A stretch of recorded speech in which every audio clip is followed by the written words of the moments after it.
Hello to all students. Next अपना topic है nutrition in protozoa. Protozoa अनेक प्रकार से पोषण प्राप्त करता है, यानी कि जो न्यूट्रिशन की मेथड्स हैं वो डिफरेंट होती हैं, यहाँ पर वेरी करती हैं। जैसे कुछ प्रोटोजोआ हैं अपना फूड खुद सिंथेसाइज करेंगे, कुछ हैं वो अदर एनिमल पर फीड करेंगे, कुछ हैं जो अपने अंदर रहने वाले एल्गी से अपना फूड प्राप्त करते हैं, और कुछ हैं पैरासिटिक होते हैं और वो हार्मफुल भी हो सकते हैं और यूजफुल भी हो सकते हैं, दोनों प्रकार के हो सकते हैं। फिर हम देखते हैं कुछ प्रोटोजोआ जो होते हैं उनके डिफरेंट काइंड्स ऑफ मेथड्स होती है, जैसे कि होलोजोइक है, होलोफाइटिक है, सेप्रोजोइक है, मिक्सोट्रॉफिक एंड पैरासिटिक। ये डिफरेंट काइंड्स ऑफ मेथड है किसकी, न्यूट्रिशन की। सबसे पहले हम होलोजोइक टाइप देखते हैं। यहाँ देखते हैं कि most free living protozoa obtain their food by swallowing other animals and plants.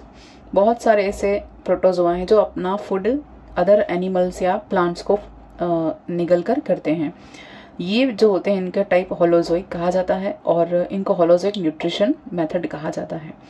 जैसे हम देखते हैं कि सार्कोडिना की कुछ पैरासिटिक स्पीशीज के अलावा जितने भी प्रोटोजोआ हैं वो सारे के सारे कैसे हैं, होलोजोइक होते हैं। इन्हें हम कह सकते हैं जूट्रॉफिक भी कह सकते हैं, क्योंकि अदर ऑर्गेनिज्म को फीड करते हैं। और इस न्यूट्रिशन जो मेथड है इसमें फूड को पकड़ने के लिए और उनको एनगल्फ करने के लिए, डाइजेस्ट करने के लिए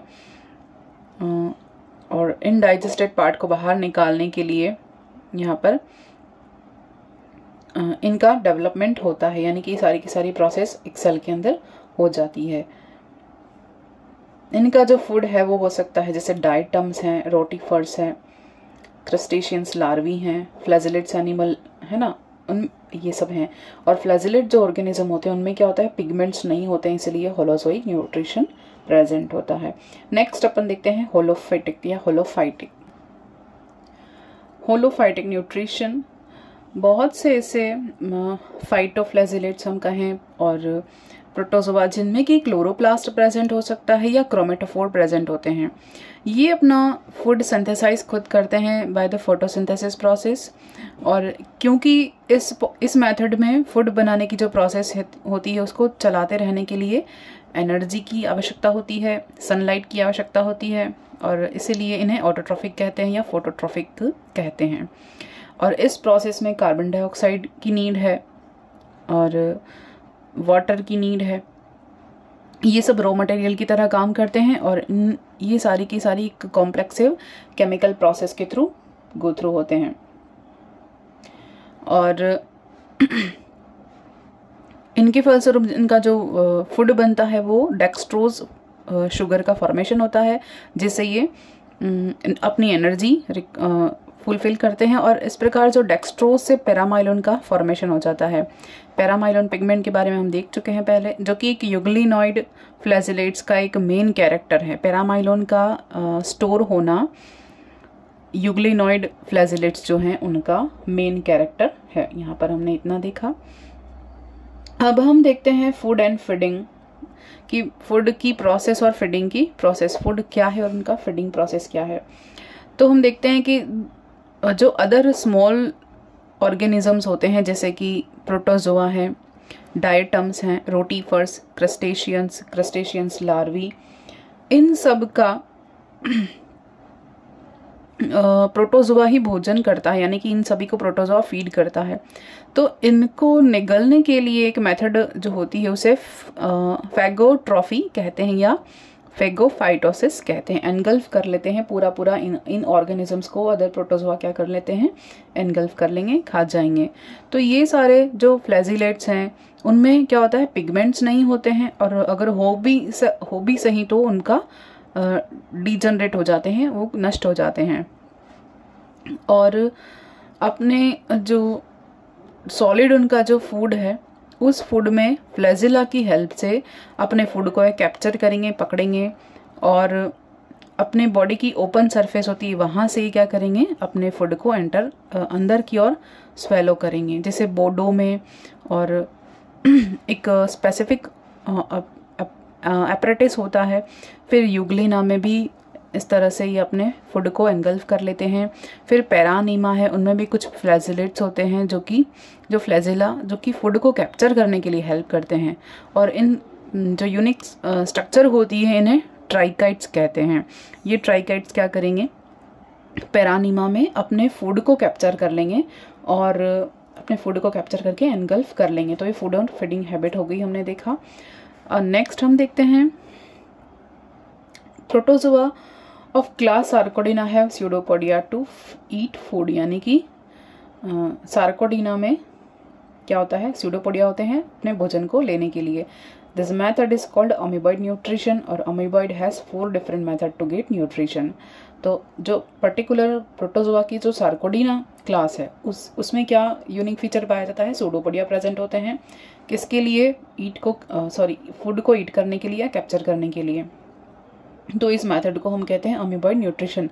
और ये कितने टाइप का होता है, ये 4 टाइप का होता है। पहला है बाय इम्पोर्ट, बाय सर्क्यूमफ्लुएंस, बाय सर्क्यूमवेलेशन और बाय इन्वेजिनेशन। ये 4 टाइप होते हैं। नेक्स्ट हम देखते हैं जो हेलियोजोन्स होते हैं और रेडियोलेरियंस होते हैं। इनमें क्या होता है, एक स्पेशल फीचर पाया जाता है जिसके बारे में हम देख चुके हैं एक्सोपोडिया क्लास में।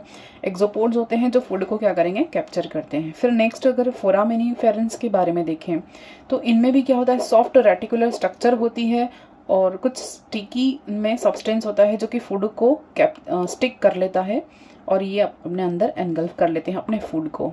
नेक्स्ट अगर हम देखें सिलिएट्स में क्या होता है, प्रॉपर माउथ होता है जिसे पैरामीशियम में हम देखते हैं।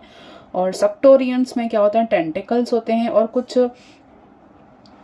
हिप्नोटॉक्सिन्स यानी कि एक टॉक्सिन सब्सटेंस होता है जो कि अपने प्रे को, अपने शिकार को क्या करता है, इनएक्टिव कर देता है जिससे वो आसानी से फीड कर सके। नेक्स्ट देखते हैं, नेक्स्ट हम देखते हैं डाइजेशन की प्रोसेस। प्रोटोजोआ में क्या होता है, बहुत सारी फूड वैक्यूल्स होती हैं और उन फूड वैक्यूल्स के अंदर ही इनका फूड डाइजेस्ट होता है। फूड वैक्यूल्स जो होती हैं वो पूरे के पूरे साइटोप्लाज्म में यानी कि एंडोप्लाज्म में सर्कुलेट होती रहती हैं और ये सर्कुलेशन की जो प्रोसेस है इसे हम साइक्लोसिस कहते हैं।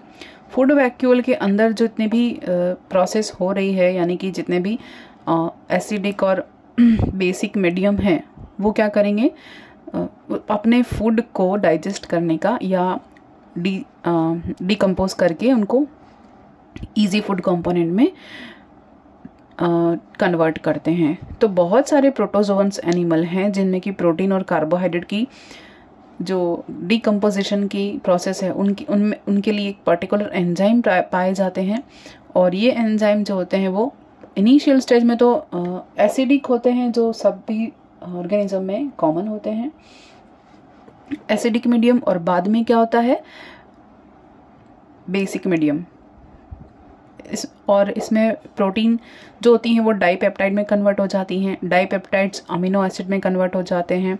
फिर कार्बोहाइड्रेट भी डिकम्पोज होता है हाइड्रोलिटिक प्रोसेस की तरह, जल अपघटन की क्रिया के द्वारा, और वो भी शुगर में कन्वर्ट हो जाता है। इस तरह से इनमें और प्रोटीन का डाइजेशन हुआ, कार्बोहाइड्रेट का डाइजेशन हुआ, और इनमें देखा गया है कि कभी कभी ये प्रोटोजोआ जो होते हैं वो फैट को भी पचा लेते हैं, यानी लिपिड भी या लाइपेज भी प्रेजेंट होता है, यानी लाइपेज, अमाइलेज और प्रोटीएज, ये तीनों एंजाइम प्रेजेंट है, इनका ये कहना है। उसके बाद इनमें कभी कभी लाइसोसोम से भी डाइजेस्टिव एंजाइम की जो आपूर्ति है वो पूरी हो जाती है, यानी कि लाइसोसोम भी कभी कभी अपने फूड को डाइजेस्ट करने में हेल्प कर लेते हैं। इसके बाद हम देखते हैं एब्जॉर्प्शन या अवशोषण। अब हम देखते हैं जो डाइजेस्टेड फूड है वो एंडोप्लाज्म में क्या हो जाता है, डिफ्यूज हो जाएगा।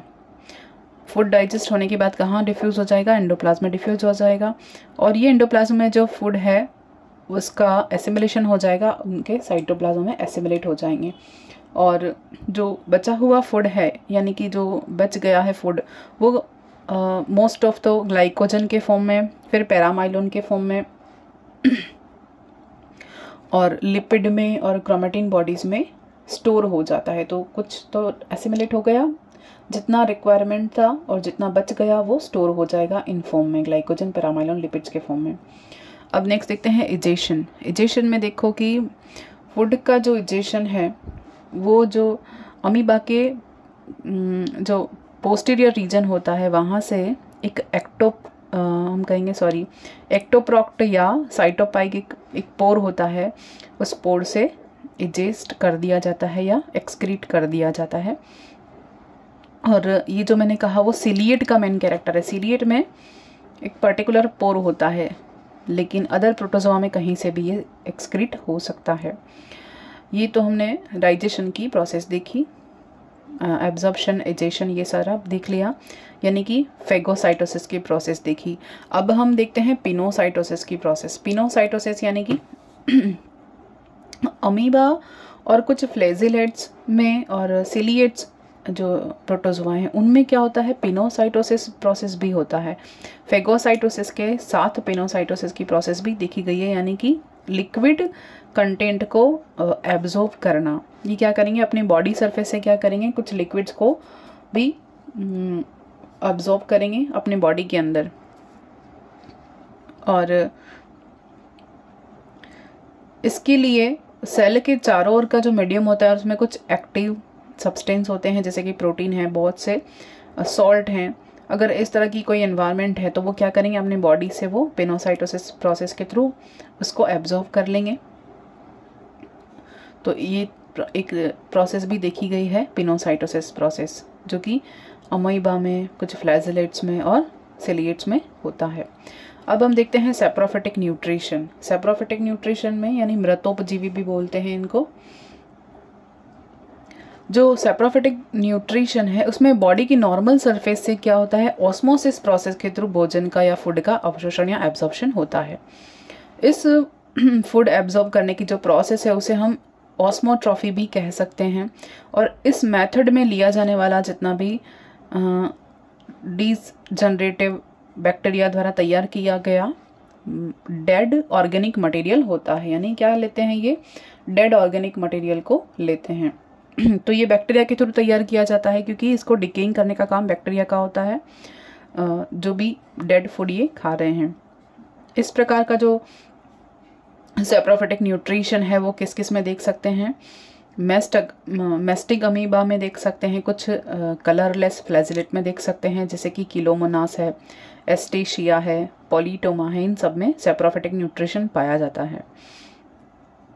और जो सैप्रोफिटिक प्रोटोजोआ हैं वो कभी कभी डिजोल्व्ड फूड पर भी डिपेंड रहते हैं, और जैसे कि प्रोटीन है, कार्बोहाइड्रेट, इस तरह का कोई एनवायरनमेंट या जो डिकेइंग मटेरियल अगर बाहर प्रेजेंट है एनवायरनमेंट में, तो ये क्या करेंगे, ऑस्मोसिस प्रोसेस के थ्रू उसको ले लेंगे अंदर की ओर।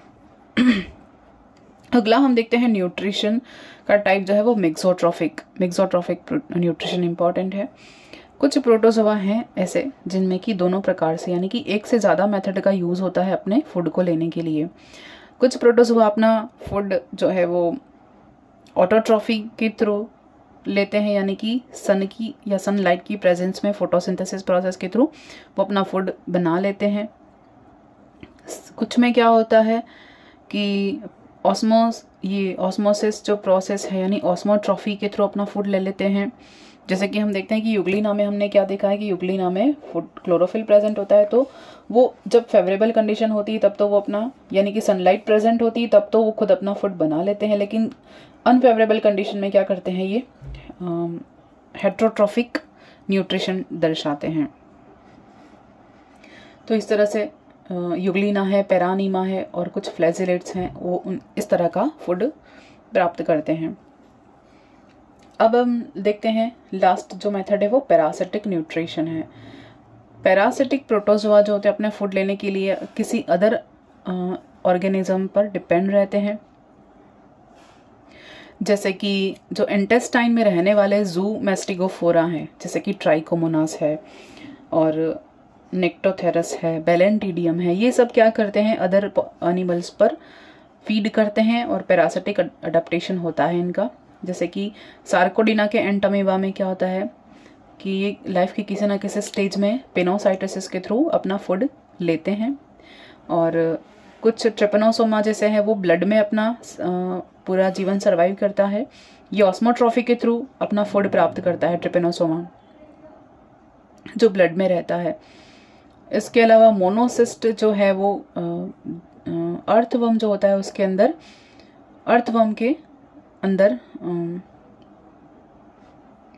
सरवाइव करता है। इस तरह से बहुत सारे ऐसे प्रोटोजोआ जो हमने यहाँ एग्जांपल में देखे वो अदर एनिमल पर फीड करते हैं। ये जो अधिकतर तो प्रोटोजोआ जो अगर पैरासिटिक हैं तो वो हार्मफुल ही होंगे, कुछ ही ऐसे होते हैं जो कि यूजफुल प्रोटोजोआ होते हैं। नेक्स्ट देखते हैं।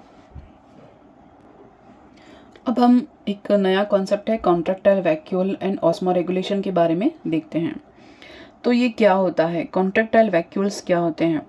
कुछ फ्रेश वाटर सार्कोडिन, मैस्टिगोफोरा और सिलिएट प्रोटोजोआ होते हैं। उनमें पल्सिंग के लिए कुछ पर्टिकुलर ऑर्गन होते हैं, एक स्पेसिफिक ऑर्गन होते हैं जो कि कॉन्ट्रैक्टाइल वैक्यूल कहे जाते हैं। ये क्या करेंगे, और इसके अलावा कुछ फ्रेश वाटर के अलावा मराइन सिलिएट्स में भी इस तरह की स्ट्रक्चर प्रेजेंट होती है, लेकिन ये पैरासिटिक में एब्सेंट होते हैं, पैरासिटिक में ये नहीं होता। ठीक, तो ये कॉन्ट्रैक्टाइल वैक्यूल क्या है? कॉन्ट्रैक्टाइल वैक्यूल जैसे कि अमीबा में सबसे सिंपल प्रकार का होता है। ये होता क्या है कॉन्ट्रैक्टाइल वैक्यूल? वाटर रेगुलेशन को मेंटेन करता है, यानी कि अगर बॉडी में ऑस्मोसिस के थ्रू ज़्यादा वाटर एंटर कर रहा है तो उसको रेगुलेट करने के लिए कॉन्ट्रैक्टाइल वैक्यूल में क्या होता है, पानी स्टोर हो जाता है और उसके साथ कुछ वेस्ट मटेरियल भी स्टोर हो जाते हैं। और ये वन बाय वन अगर दो प्रेजेंट हैं कॉन्ट्रैक्टाइल वैक्यूल किसी प्रोटोजोआ में, तो वन बाय वन ये क्या करते हैं, कॉन्ट्रैक्ट करते हैं, सिस्टोल डायस्टोल की प्रोसेस करते हैं और वेस्ट मटेरियल और एक्स्ट्रा पानी को बाहर की ओर निकाल देते हैं। कुछ में एक होता है, जैसे हम यहाँ देखा कि अमीबा में क्या होता है, सिंपल अमीबा में एक कॉन्ट्रैक्टाइल वैक्यूल हो सकती है गोलाकार। फिर इसके चारों ओर माइटोकॉन्ड्रिया का एक सर्कुलेट होता है जो कि इनको एनर्जी देता है, क्योंकि कॉन्ट्रैक्टाइल वैक्यूल को सिस्टोल डायस्टोल करने के लिए एनर्जी की नीड है। तो एक माइटोकॉन्ड्रिया का सराउंडिंग सर्कुलेट होता है और इनको एनर्जी प्रोवाइड करता है। तो इनमें इन कॉन्ट्रैक्टाइल वैक्यूल का जो फॉर्मेशन है वो बहुत सारी छोटी छोटी फूड वैक्यूल के बनने से होता है, और एक अस्थायी संरचना मान सकते हैं कि ये स्थायी नहीं होती हैं, क्योंकि बनती हैं और ये बस्ट हो जाती है, बनती और बस्ट हो जाती हैं। रिक्वायरमेंट के अकॉर्डिंग ये क्या करेंगी, फॉर्मेशन हो जाएगा और फिर बस्ट हो जाएंगे, तो बार बार बनेंगी, बार बार ये बस्ट हो जाएंगी, इसलिए इनको एक टेम्परेरी स्ट्रक्चर माना है। फिर हम इसी को कंटिन्यू करते हैं। यूग्लिना की तरह फिक्स्ड शेप वाले जो प्रोटोजोआ होते हैं उनमें कॉन्ट्रैक्टाइल वैक्यूल का एक पर्टिकुलर प्लेस होता है, स्थान होता है। अमीबा के बारे में हम तो जानते हैं कि वो अपना शेप चेंज करता है, उसका शेप फिक्स नहीं रहता, लेकिन ऐसे प्रोटोजोआ जिनका फिक्स शेप होता है जैसे यूग्लिना है, पैरामीशियम है, तो ये क्या करेंगे, इनमें कॉन्ट्रैक्टाइल वैक्यूल का जो स्थान होता है वो भी लोकेशन भी फिक्स होता है। एक तो एंटीरियर एंड पर होती है और एक पोस्टीरियर एंड पर प्रेजेंट होती है, और इसमें से एक लार्जर होगी और एक स्मॉल होगी। अब इन कॉन्ट्रैक्टाइल वैक्यूल के चारों ओर एक रेडियल अफेरेंट कैनाल बनी हुई होती है, उनकी संख्या भी, नंबर भी अलग अलग होती है, और ये कॉन्ट्रैक्टाइल वैक्यूल बॉडी के किसी सरफेस के थ्रू बाहर की ओर बस्ट हो जाती है, जैसे कि पानी बाहर निकल जाता है। फिर हम देखते हैं कि इलेक्ट्रॉन माइक्रोस्कोपी की स्टडी करने के बाद हमें पता चलता है कि जो कॉन्ट्रैक्टाइल वैक्यूल होती हैं उनकी चारों ओर एक लेयर बनाने के लिए प्लाज्मा मेम्ब्रेन की भांति एक लिपोप्रोटीन की लेयर होती है। ये हमें इलेक्ट्रॉन माइक्रोस्कोप के द्वारा स्टडी करने पे पता चला। तो ये स्ट्रक्चर है कॉन्ट्रैक्टाइल वैक्यूल की। यहाँ ये चारों ओर माइटोकॉन्ड्रिया अरेंज होते हैं जो कि इनको एनर्जी प्रोवाइड कर दें। इनमें सिस्टोल डायस्टोल की प्रोसेस होती है, यानी पानी ज़्यादा भर गया तो ये स्टफ हो जाएंगी, या हम कहेंगे कि जब में पानी अच्छे से भर जाएगा और फूल जाएंगी तब ये एक्स्ट्रा वाटर, ये बस्ट हो जाएंगे, यानी सिस्टोल की प्रोसेस होगी। और वापस से जब पानी रिक्वायर मतलब इसमें भर जाएगा तो ये सिस्टोल प्रोसेस में डायस्टोल की प्रोसेस में आ जाती हैं, डायस्टोल स्टेज में आ जाती हैं। बहुत सारी छोटी छोटी असेसरी वैक्यूल्स होती हैं, इनसे मिलकर एक बड़ी वैक्यूल्स बन जाती है। इसके बाद हम देखते हैं मेथड्स ऑफ ऑस्मोरेगुलेशन या मैकेनिज्म ऑफ ऑस्मोरेगुलेशन। ऑस्मोरेगुलेशन की जो प्रोसेस है वो इसी कॉन्ट्रैक्टाइल वैक्यूल की जो पानी बाहर निकलने की, या हम कहेंगे कि एक कॉन्ट्रैक्टाइल वैक्यूल के थ्रू वाटर रेगुलेशन की जो प्रोसेस है उसी को क्या बोला है, ऑस्मोरेगुलेशन बोला है। तो कॉन्ट्रैक्टाइल वैक्यूल का जो फंक्शन होता है वो क्या है, हाइड्रोस्टैटिक है और ऑस्मोरेगुलेटरी होता है। फ्रेश वाटर जो प्रोटोजोआ होते हैं उनमें वाटर कंटिन्यूस पानी अंदर चला जाता है एंडोऑस्मोसिस प्रोसेस के थ्रू, और जब वो फूड एनगल्फ करते हैं तब भी कुछ मात्रा में पानी अंदर की ओर जाता है। और एक फ्रेश वाटर प्रोटोजोन के अंदर जो साइटोप्लाज्म होता है उनमें साइटोप्लाज्म के अंदर वाटर की अपेक्षा वो डेंस होता है साइटोप्लाज्म।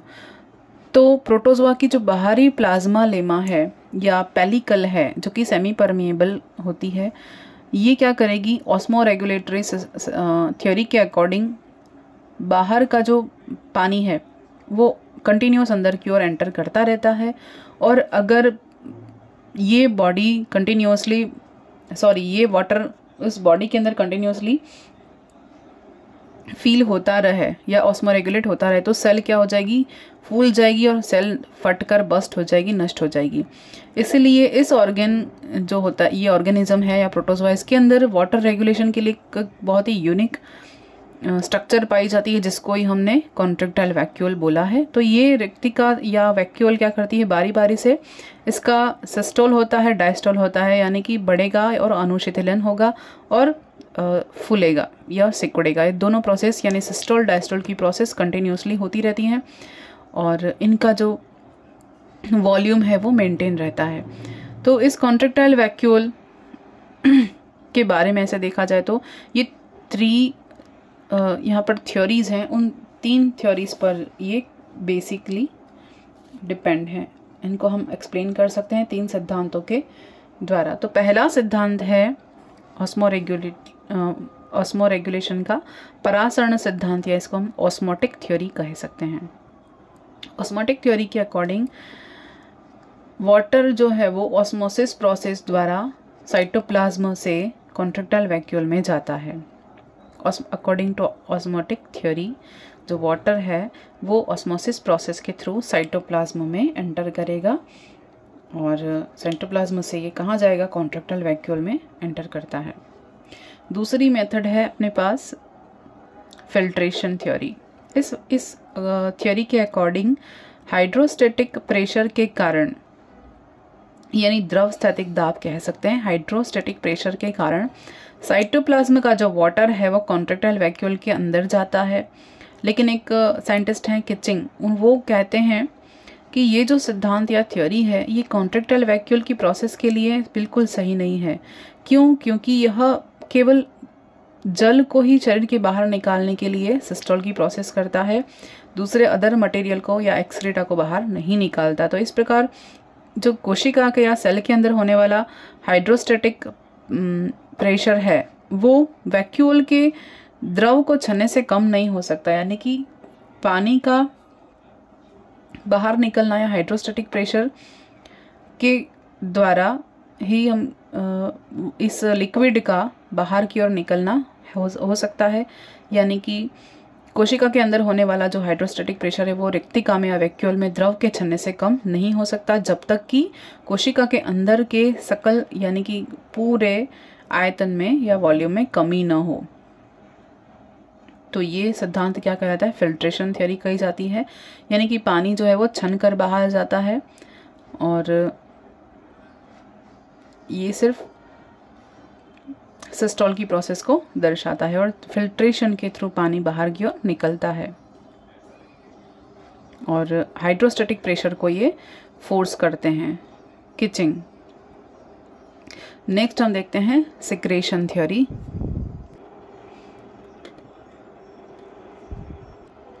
सिक्रेशन थ्योरी में यहाँ मैंने मेंशन नहीं किया है। सिक्रेशन थ्योरी में क्या होता है, जब वैक्यूल के वॉल्यूम में वृद्धि होती है यानी कि डायस्टोल की प्रोसेस होती है तो वाटर उसकी वॉल से एक्टिवली सिक्रेट होकर रिक्तिका में या वैक्यूल में भरता जाता है और जब सिस्टोल की प्रोसेस के थ्रू वाटर को बाहर निकाल दिया जाता है। तो यहाँ पर सिर्फ सिक्रेशन की प्रोसेस बताई है, यहाँ पर सिस्टोल डायस्टोल जो है वो सिक्रेशन के कारण हो रहा है। ऑस्मो रेगुलेशन के कारण, यानी ऑस्मो रेगुलेशन मेथड या फिल्ट्रेशन मेथड यहाँ पर नहीं यूज़ की, यहाँ पर सिक्रेशन हो रहा है जिससे पानी अंदर की ओर आ रहा है और पानी बाहर की ओर निकल रहा है। तो ये जो थ्योरी है सिक्रेशन मेथड, यानी कि वैक्यूल का फैलना और वैक्यूल का सिकुड़ना, ये जो प्रोसेस है वो किसके कारण हो रहे हैं? उनकी जो वॉल है, वैक्यूल की जो वॉल है, उनके कॉन्ट्रैक्शन का जो नेचर है उसके कारण होता है। तो ये वाला सिद्धांत मान्य है, क्योंकि कॉन्ट्रैक्शन के कारण ही सिस्टोल होगा, और जब पानी बाहर, जो ये पानी अंदर की ओर सिक्रेट होता है जिससे कि डायस्टोल की प्रोसेस होती है और जो सेल है या वैक्यूल है वो फूल जाती है। तो ये वाला सिद्धांत मान्य है। इसके बाद हम नेक्स्ट देखेंगे रिप्रोडक्शन इन प्रोटोजोआ, प्रोटोजोआ में होने वाले जनन की विधियाँ।